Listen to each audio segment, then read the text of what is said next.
Time now for the business news with Nicholas Poynton. Nicholas, Spark today is one of the topics of conversation. It's unveiled a new plan to grow its business over the next 3 years.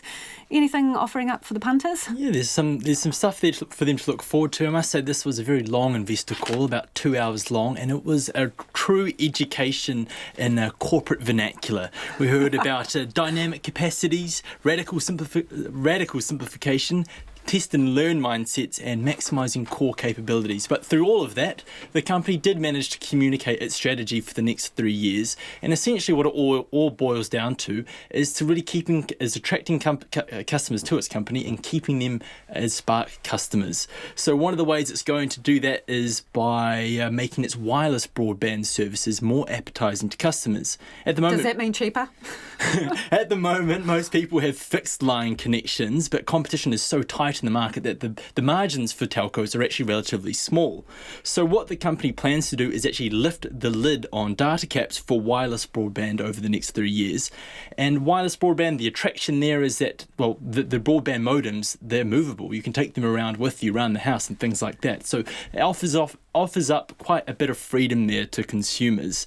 And they hope that by lifting these caps, they're going to attract 40% of its broadband customers to the wireless broadband. So from fixed connections to wireless connections.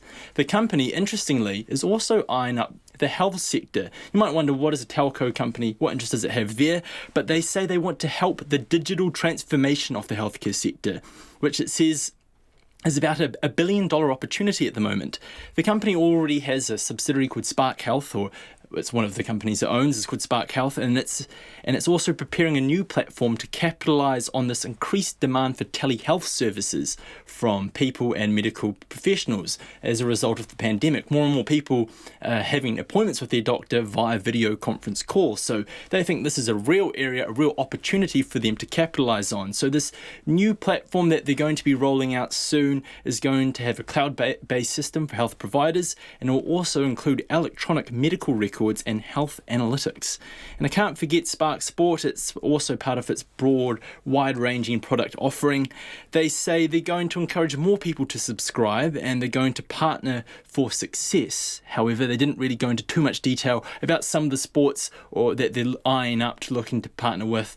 They did mention, though, that sport is a bit of a cloud hanging over that at the moment, Yep. Especially on the global front. So a little bit of wait and see there. But they say, look, investing in these new growth areas, as they called it, could generate about $80 to $90 million of revenue for the company over the next 3 years.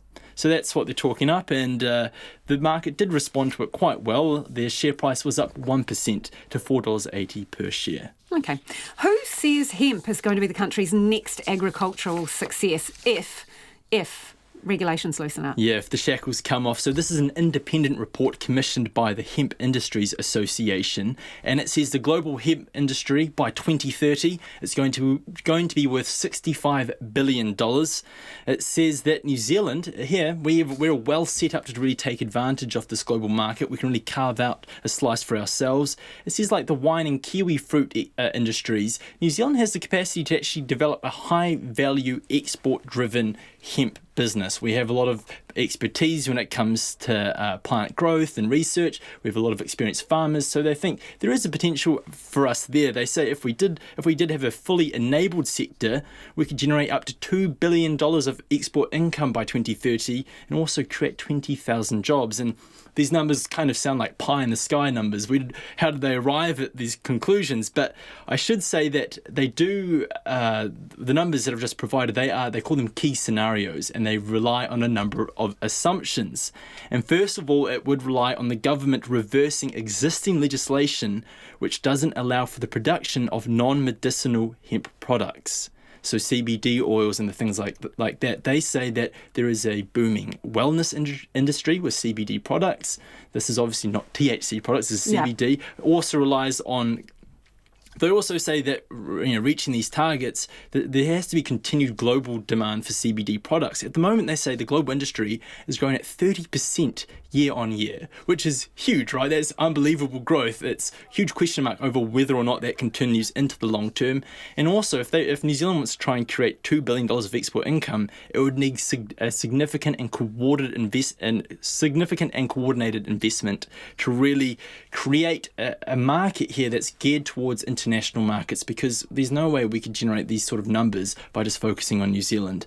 The author of this report says that other countries have already made moves to liberalise their hemp laws, and they're already beginning to reap the rewards. So if New Zealand doesn't act quick, we could risk missing out. Okay, interesting. And what's been going on the markets today? Well, the NZX top 50 is up a third. It's up to about 0.37% by 44 points to 11,814. Our dollar is steady across the board. It's at 67.2 US cents, 91.7 Australian, 52.1 British pence, and gold, it's up again to $1,961 US an ounce. Thanks, Nicholas. Nicholas Poynton with Business News there.